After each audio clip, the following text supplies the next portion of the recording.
Hello students, कैसे हैं आप सभी। बहुत बहुत स्वागत है आपका आपके अपने यूट्यूब चैनल एडीएम पाठशाला में। आज है हमारी वीडियो नंबर 11। लेकिन इस वीडियो को स्टार्ट करने से पहले मैं आप सभी व्यूअर्स का तहे दिल से बहुत बहुत थैंक यू बोलना चाहती हूँ, क्योंकि इतने कम समय में आपने हमारे वीडियोस को, हमारे चैनल को इतना सारा प्यार दिया जिसकी हमें उम्मीद भी नहीं थी। कहने को इतने सब्सक्राइबर्स होना कोई बहुत बड़ी बात नहीं है, लेकिन हम जैसे लोगों के लिए ये बहुत बड़ी बात है। आपने हमें इतना प्यार दिया, हमारे चैनल को इतना सब्सक्राइब किया, हमारे वीडियोस को इतना लाइक किया, इन सभी चीज़ों के लिए बहुत बहुत थैंक यू। और उम्मीद करते हैं आगे भी आप अपना ये प्यार हमारे वीडियोस पर, हम सब पर ऐसे ही बनाए रखेंगे। चलिए स्टार्ट करते हैं हमारा वीडियो नंबर 11। लेकिन इस वीडियो को स्टार्ट करने से पहले अगर किसी स्टूडेंट का वीडियो नंबर 10 छूट गया है, रह गया है, तो पहले आप वीडियो नंबर 10 को ज़रूर देख लीजिएगा, क्योंकि उसमें हमने फंक्शंस ऑफ मैनेजमेंट पढ़े थे। वो ही सबसे इम्पॉर्टेंट था, इस पूरी वीडियो का सबसे इम्पॉर्टेंट पार्ट था। तो आज हमारा जो मेन टॉपिक है वो है कोऑर्डिनेशन। देखिए, मैनेजमेंट में सबसे इम्पॉर्टेंट फंक्शन जो है वो हमारा कोऑर्डिनेशन है। हमने जितने भी फंक्शंस अभी तक पढ़े, उन सारे फंक्शंस को एक साथ इंटीग्रेट करने के लिए जिस प्रोसेस की ज़रूरत पड़ती है वो है कोऑर्डिनेशन। कोऑर्डिनेशन का मतलब क्या है, ज़रा बोर्ड पर ध्यान दीजिए। Bringing together of all the individual efforts, यानी सारे इंडिविजुअल एफर्ट्स को एक साथ लेकर आना। ब्रिंगिंग टुगेदर, एक साथ लेकर आ जाना, वही कोऑर्डिनेशन कहलाता है। यानी अगर कोई भी कैंडिडेट, कोई भी इंडिविजुअल अपने इंडिविजुअल एफर्ट्स लगा रहा है, तो उन सारे इंडिविजुअल एफर्ट्स को एक साथ सिंक्रोनाइज करना, एक साथ लेकर आना, वही कोऑर्डिनेशन है। अगर हर कैंडिडेट, हर इंडिविजुअल अपने अपने तरीके से काम करता रहेगा तो ऑर्गेनाइजेशन के कॉमन गोल्स कभी भी फुलफिल नहीं हो पाएंगे। तो अगर कभी भी कॉमन गोल्स फुलफिल कराने हैं तो सबसे इंपॉर्टेंट फंक्शन है हमारा कोऑर्डिनेशन। विदाउट कोऑर्डिनेशन हम कभी भी अपने कॉमन गोल्स को अचीव कर ही नहीं सकते। आप इंडिविजुअल गोल्स अचीव कर सकते हो, लेकिन कॉमन गोल्स कभी भी अचीव नहीं कर पाओगे। इसके साथ साथ कोऑर्डिनेशन और क्या करता है, coordination is a essential process, सबसे इंपॉर्टेंट प्रोसेस है by which departments are being interrelated. जितने भी डिपार्टमेंट्स हैं आपके, different department, sales department, finance department, purchase department, production department, HR department, तो जितने भी सारे डिपार्टमेंट से वो सब मिलाकर ही तो ऑर्गेनाइजेशन बना है। तो उन सारे इंडिविजुअल डिपार्टमेंट्स, डिफरेंट डिपार्टमेंट्स को एक साथ इंटर रिलेट कर देना या फिर एक साथ कनेक्ट कर देना। सारे डिपार्टमेंट्स जब आपस में एक दूसरे के साथ कनेक्टेड रहेंगे तो कोऑर्डिनेशन प्रोसेस भी अचीव हो जाएगी, कॉमन गोल्स भी अचीव हो जाएंगे, ऑर्गेनाइजेशन गोल्स भी अचीव हो जाएंगे। इसीलिए कोऑर्डिनेशन को बोला भी जाता है, coordination is also known as a sense of management. Essence का मतलब सबसे इंपॉर्टेंट, सबसे मैनेजमेंट के लिए कह सकते हैं कि नेसेसरी प्रोसेस, क्योंकि अगर कोऑर्डिनेशन ही नहीं होगा तो कोई भी ऑर्गेनाइजेशन, कोई भी मैनेजमेंट कभी भी सक्सेसफुली रन नहीं कर सकता। तो किसी भी ऑर्गेनाइजेशन के जो मेन फेलियर्स होते हैं, फेलियर पॉइंट्स हैं, तो वो फेलियर पॉइंट सिर्फ और सिर्फ कोऑर्डिनेशन है। कोऑर्डिनेशन की कमी की वजह से ही क्या होगा, कन्फ्लिक्ट्स आने शुरू हो जाएंगे, क्योज होंगे, आपस में लड़ाई झगड़े मतभेद, किसी का व्यू कुछ है, किसी का कुछ ओपिनियन है। तो ऐसे में जब सभी लोगों का आपस में इंटीग्रेशन ही नहीं होगा, एक दूसरे के साथ वो आएंगे ही नहीं, मिलेंगे नहीं, एक दूसरे को समझेंगे नहीं, एक दूसरे के साथ काम नहीं करेंगे, तब तक ऑर्गेनाइजेशन कभी भी सक्सेसफुली रन नहीं कर पाएगी। अब यहाँ से एक इम्पॉर्टेंट बात शुरू होती है। आपसे पूछा जाता है कि कोऑर्डिनेशन को एसेंस ऑफ मैनेजमेंट क्यों कहा जाता है। Why coordination is known as essence of management. तो देखिए ज़रा, उसके 3 कारण हैं, 3 वजह हैं जिनकी वजह से कोऑर्डिनेशन को एसेंस ऑफ मैनेजमेंट कहा जाता है। अब वो कौन कौन से हैं ज़रा देखते हैं। फर्स्ट एसेंस ऑफ मैनेजमेंट है, it is required at all the levels of management, all the levels of management. Levels आपको याद आ रहा होगा, लेवल्स हमने पढ़े थे, management of levels, 3 types of levels. कौन कौन से? Top level, middle level and lower level. ठीक है, तो ये जो हमने लेवल पढ़े थे उनमें हमने ये भी सीखा था कि टॉप मैनेजमेंट यानी टॉप लेवल के क्या फंक्शंस होते हैं, मिडिल लेवल के क्या फंक्शंस होते हैं और लोअर लेवल के क्या फंक्शंस होते हैं। तो आपने देखा था कि अगर टॉप लेवल की बात करें, टॉप लेवल का काम प्लान्स, पॉलिसीज, स्ट्रैटेजीज को फ्रेम करना यानी ऑर्गेनाइजेशंस की एक्टिविटीज को इंटीग्रेट करने का काम टॉप लेवल का है।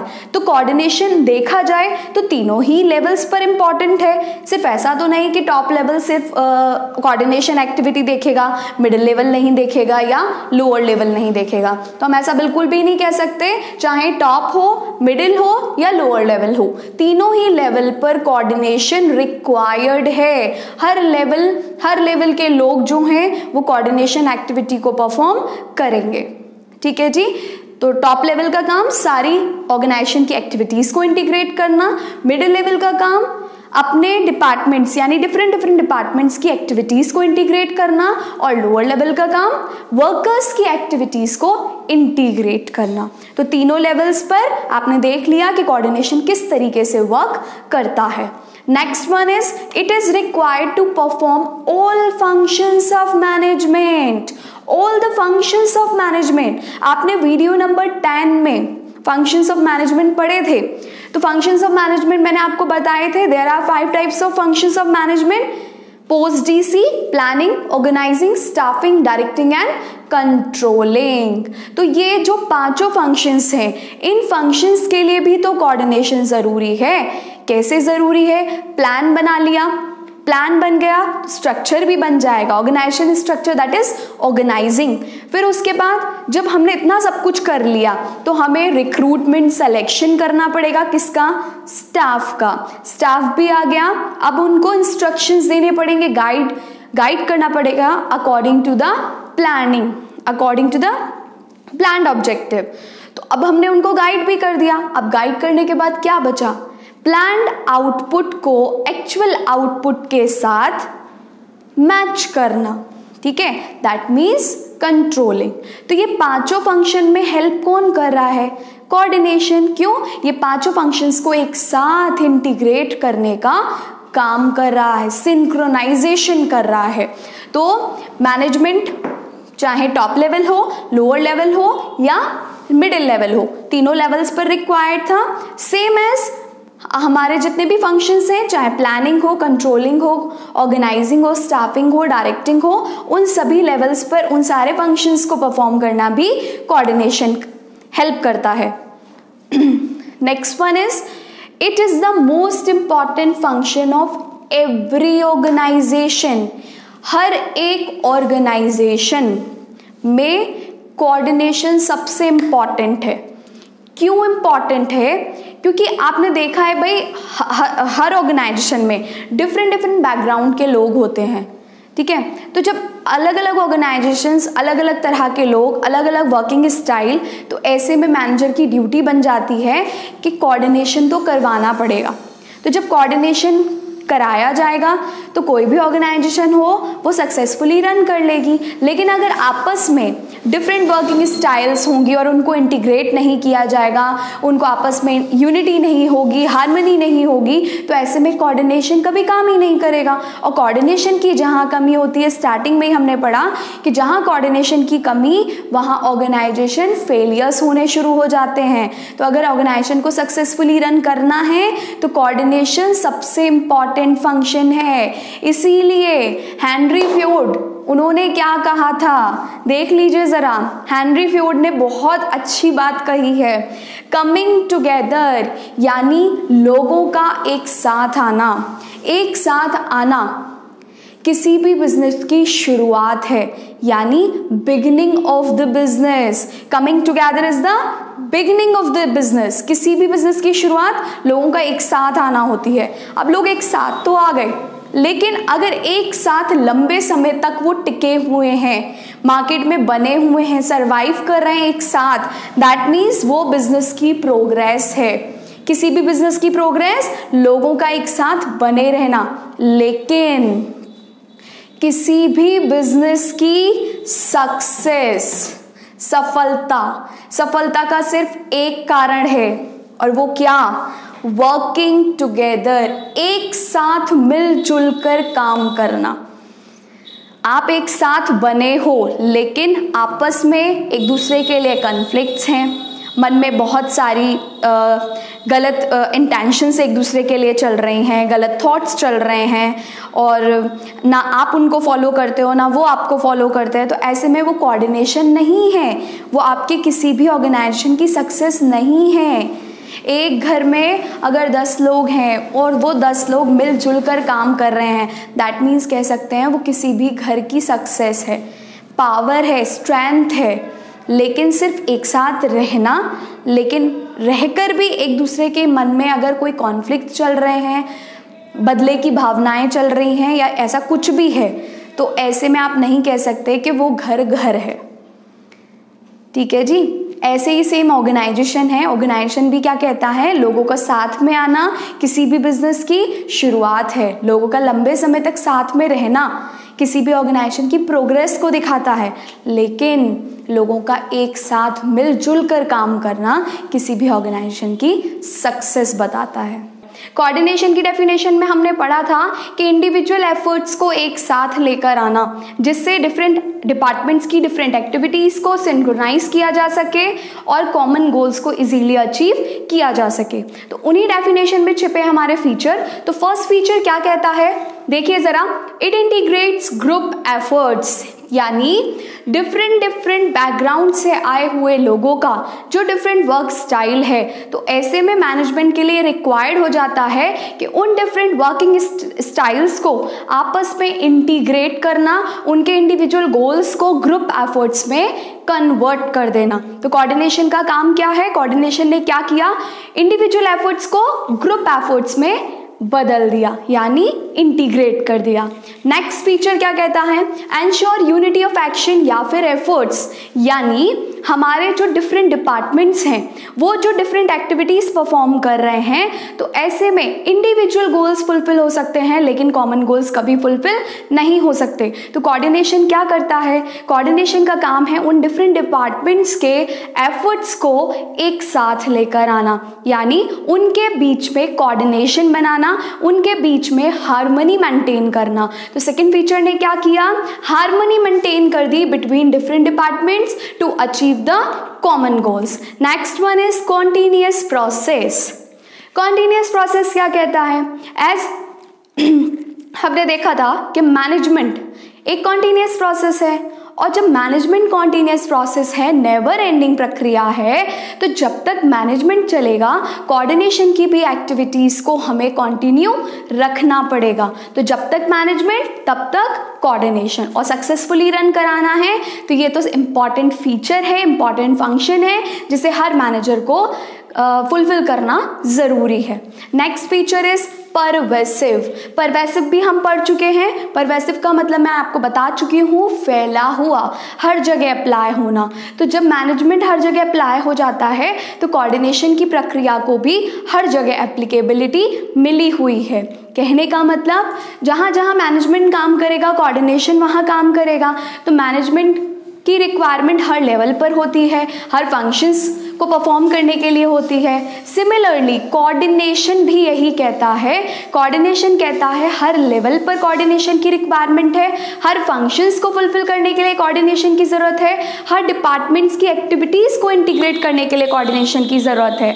तो ऐसे में परवेसिव यानी कोऑर्डिनेशन हर जगह पर है, हर लेवल्स में, हर फंक्शन में, हर डिपार्टमेंट में, और हर तरीके के साइज ऑफ द ऑर्गेनाइजेशंस में। चाहे ऑर्गेनाइजेशन छोटा हो चाहे बड़ा हो, कोऑर्डिनेशन तो चाहिए। Next one is responsibility of all the managers.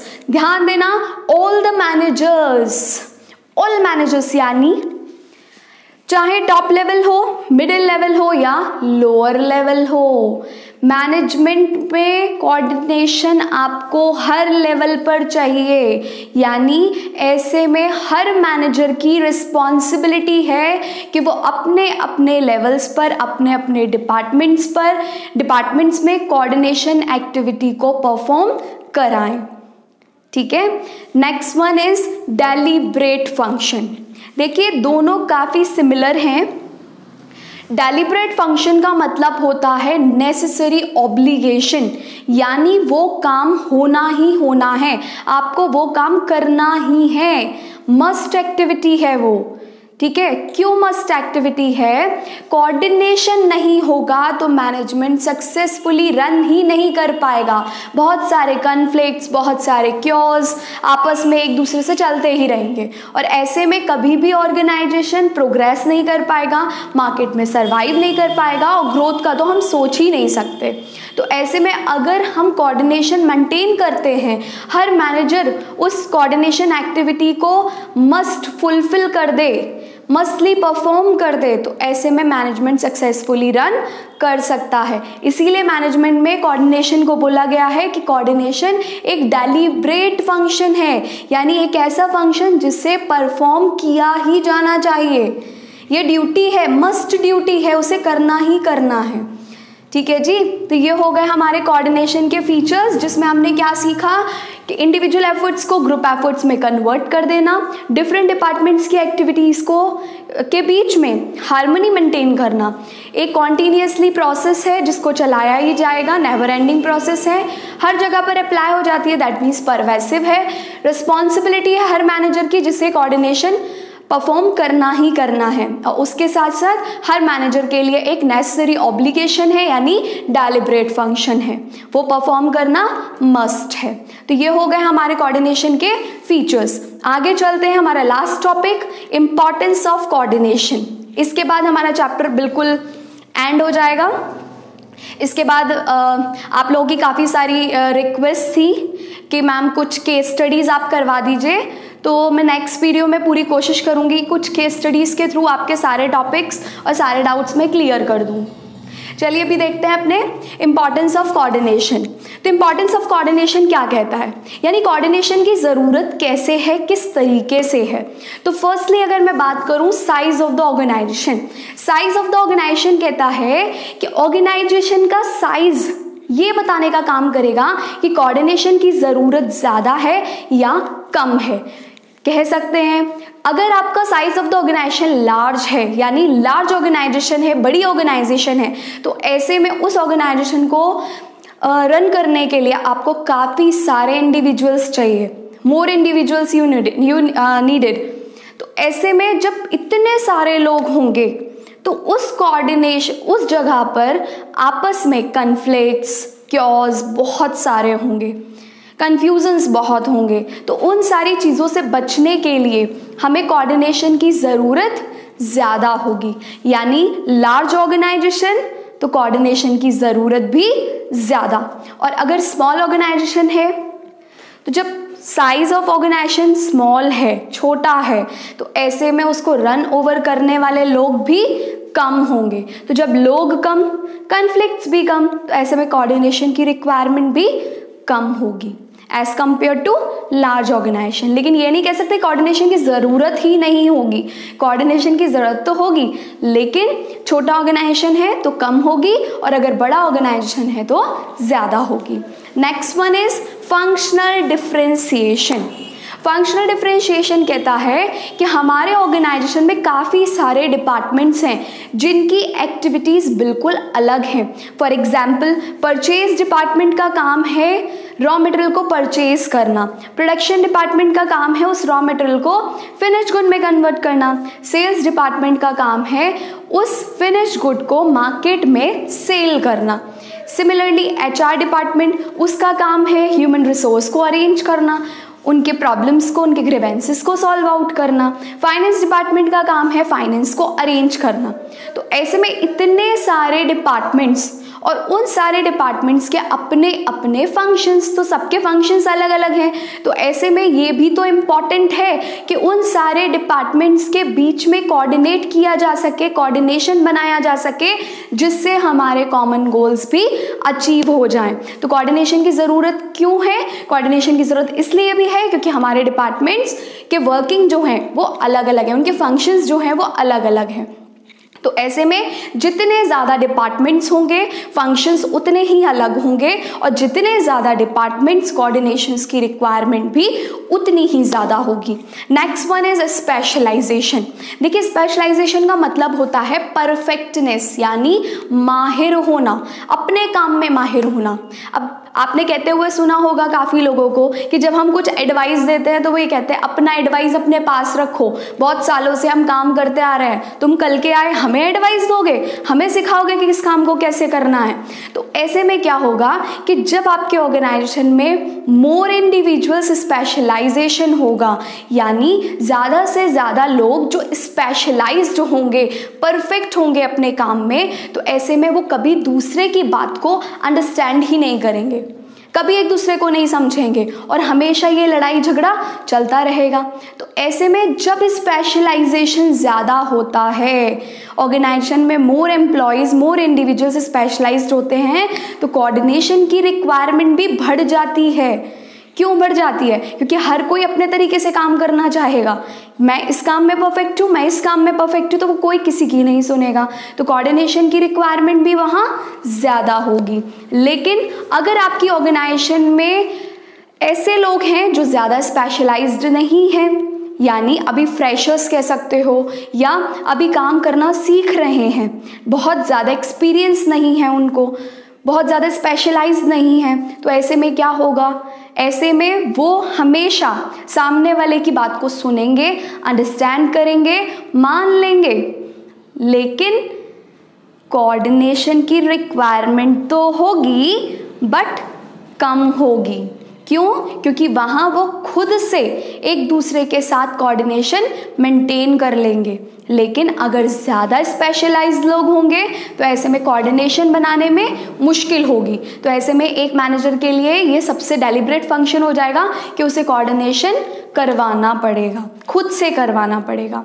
ठीक है जी, तो ये तीनों पॉइंट आई होप आपको क्लियर हो गए होंगे। Size of the organization, according to the size हमें कोऑर्डिनेशन की कैसी रिक्वायरमेंट होगी।